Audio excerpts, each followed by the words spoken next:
Hello, ഇന്ന് തൃക്കേട്ട ദിവസത്തെ പായസം നോക്കാം.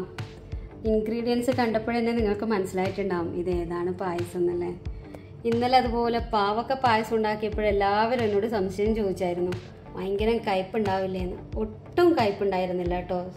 എല്ലാവരും ഒന്ന് ട്രൈ ചെയ്ത് നോക്കൂ, അന്നേരത്ത് മനസ്സിലാവും. സത്യമാണ് പറയുന്നത്. അപ്പോൾ നമുക്ക് ഇൻഗ്രീഡിയൻസ് നോക്കാം. ഇന്ന് ഞാനിത് സവാള വെച്ചിട്ടാണ് പായസം ഉണ്ടാക്കുന്നത്. ഒരു ഇടത്തരം സവാള ചെറുങ്ങനെ ഇത് നമ്മുടെ പാലടയുടെയൊക്കെ സ്റ്റൈലിൽ കട്ട് ചെയ്തിട്ട് ഞാൻ 3 പ്രാവശ്യം വെള്ളം ഒഴിച്ച് തിളപ്പിച്ച് ഊറ്റിക്കളഞ്ഞു. ആദ്യം കട്ട് ചെയ്ത് വെള്ളമൊഴിച്ച് അടുപ്പത്ത് വെച്ച് തിളപ്പിച്ചു, ഊറ്റി, വീണ്ടും വെള്ളമൊഴിച്ചു, തിളപ്പിച്ചു, ഊറ്റിയെടുത്തു. അതുപോലെ 3 വട്ടം ചെയ്തിട്ട് എടുത്തതാണ് ഈ സവാള. അപ്പം നമ്മുടെ പാലടയുടെയൊക്കെ പോലെ സ്ക്വയറായിട്ട് കട്ട് ചെയ്ത് ചതുരത്തിൽ. അതുപോലെ പ്രഥമനാണ് ഉണ്ടാക്കുന്നത്, ഉള്ളി വെച്ചിട്ട്. പിന്നെ വേണ്ടുന്നത് തേങ്ങാപ്പാൽ, 2ാം പാലും ഇവിടെ 1ാം പാലും എടുത്തു വെച്ചിട്ടുണ്ട്. അതൊക്കെ ഒരു കൈക്കണക്കാണ്, എൻ്റെ ഇത്ര അളവൊന്നും ഞാൻ പറയുന്നില്ല. അതുപോലെ ശർക്കര ഉരുക്കിയതും എടുത്തു വെച്ചിട്ടുണ്ട്. പിന്നെ ഇതിന് വേണ്ടുന്ന വേറെ പ്രധാനപ്പെട്ട ഒരു ഇൻഗ്രീഡിയൻസ് ഇഞ്ചി നീരാണ്. അതുപോലെ തന്നെ 2 നമ്മുടെ പഴം ഉണ്ടല്ലോ, നെയ്പ്പൂവൻ പഴം, അത് ചെറുപഴം, അതും എടുത്തു വെച്ചിട്ടുണ്ട്. പിന്നെ അണ്ടിപ്പരിപ്പ്, മുന്തിരി, പിന്നെ ഏലക്കാപ്പൊടി, ഉപ്പ്, നെയ്യ്. അപ്പം നമുക്ക് ഉണ്ടാക്കാൻ തുടങ്ങാം. ആദ്യം തന്നെ അടുപ്പ് കത്തിച്ചിട്ട് കുറച്ച് നെയ്യ് ഇതിലോട്ട് ഒഴിച്ചു കൊടുക്കട്ടെ. ഞാൻ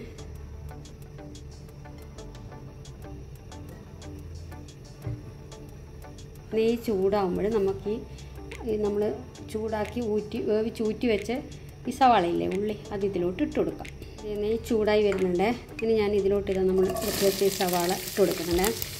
ഇനി ഇതിലുള്ള ആ വെള്ളമയമൊക്കെ പോയിട്ട് ഒന്ന് മൂത്ത് വരട്ടെ. നല്ല ഗോൾഡൻ ബ്രൗൺ ആവേണ്ട, ഒന്ന് മൂത്ത് വരട്ടെ. ഓൾറെഡി ഇത് 3 വട്ടം നമ്മൾ വെള്ളത്തിലിട്ട് തിളപ്പിച്ച് ഊറ്റിയെടുത്തതല്ലേ. ഈ നെയ്യിലോട്ട് വഴറ്റാൻ വെച്ച സവാള നല്ലപോലെ മൂത്ത് വരുന്നുണ്ട്. ഞാനിതേ അതിലോട്ട് ഇത്തിരി ഏലക്കാപ്പൊടി ഇട്ട് കൊടുക്കുന്നുണ്ട്. ഇത് നല്ലപോലെ മിക്സ് ചെയ്യട്ടെ. സവാള ഇതാ നല്ലപോലെ മൂത്ത് വന്നിട്ടുണ്ട്. നമുക്കിതിലോട്ട് ഇതാ നമ്മുടെ ശർക്കര പാനി ഒഴിച്ചു കൊടുക്കാവേ. എത്രയാ മധുരം വേണ്ടേ ഇത്ര ഒഴിച്ചു കൊടുക്കാം. ഞാൻ കണക്കൊന്നും പറയുന്നില്ല. എനിക്ക് പൊതുവേ മധുരം കൂടുതലാണ് ഇഷ്ടം. പായസത്തിന് മധുരം വേണം. ചില ആൾക്കാർക്ക് മധുരം ഇഷ്ടപ്പെടില്ലേ. പിന്നെ ഈ ശർക്കരയിൽ കിടന്ന് നമ്മൾ ഈ സവാള നല്ലപോലെ ഒന്ന് വറ്റി വരട്ടെ. ഈ ശർക്കരയിൽ കിടന്ന് നമ്മുടെ സവാള നല്ലപോലെ വറ്റി വന്നിട്ടുണ്ട്. അതിലുള്ള വെള്ളമയമൊക്കെ മാറി നല്ല കട്ടിയായി വന്നിട്ടുണ്ട്. ഇനി നമുക്കിതിലോട്ട് എടുത്തു വെച്ച 2ാം പാലില്ലേ, ഞാൻ 3ാം പാൽ എടുത്ത് വെച്ചിട്ടില്ലേ, 1ാം പാലും 2ാം പാലും എടുത്ത് വെച്ചിട്ടില്ല. ഇതാ 2ാം പാൽ ചേർത്ത് കൊടുക്കട്ടെ.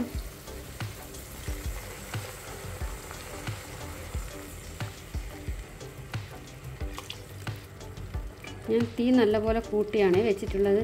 ഇനി ഈ 2ാം പാലിൽ കിടന്ന് നമ്മുടെ സവാള നല്ലപോലെ ഒന്ന് തിളച്ചൊന്ന് കുറുകി വരട്ടെ.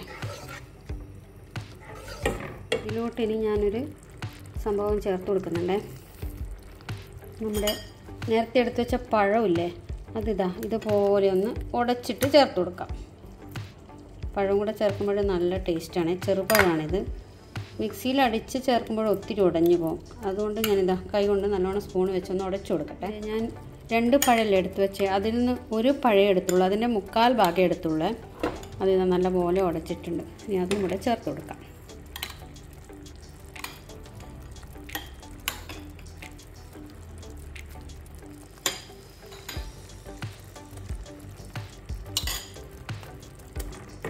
ഇതിന് നല്ലപോലെ ഇതിലോട്ട് യോജിപ്പിച്ച് കൊടുക്കട്ടെ.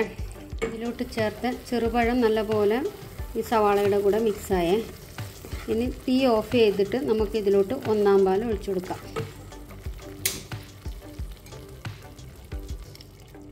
കട്ടി തേങ്ങാപ്പാലാണ്, 1ാം പാൽ, അതുകൂടി ഒഴിച്ചിട്ട് മിക്സ് ചെയ്തെടുക്കാം. ഇനി ഞാൻ തീ ഓണാക്കുന്നില്ലേ, അടുപ്പ് ഓഫാക്കിയിട്ടാവും. ഒരു നുള്ളു ഉപ്പ് കൂടി ഇട്ട് കൊടുക്കട്ടെ, ഞാൻ മറന്നുപോയി ഇട്ട് കൊടുക്കാം.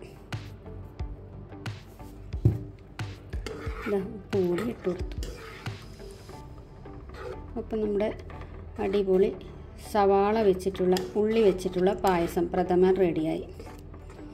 എല്ലാവരും ഈ പായസം ഒന്ന് ട്രൈ ചെയ്ത് നോക്കണേ. അതുപോലെ ഇത് ഞാൻ ഗാർണിഷിങ്ങിന് എടുത്ത് വെച്ച് അണ്ടിപ്പരിപ്പും മുന്തിരിയും വറുത്ത് വെച്ചതാണ് നേരത്തെ, തേങ്ങാക്കൊത്ത് ഇതിലോട്ടിട്ടു. അതും കൂടി മിക്സ് ചെയ്യാം. അപ്പം ഈ ഓണത്തിന് ഈ പായസം കൂടി എല്ലാവരും ട്രൈ ചെയ്ത് നോക്കണം. അതുപോലെ എൻ്റെ ചാനൽ എല്ലാവരും ഒന്ന് സപ്പോർട്ട് ചെയ്യണേ.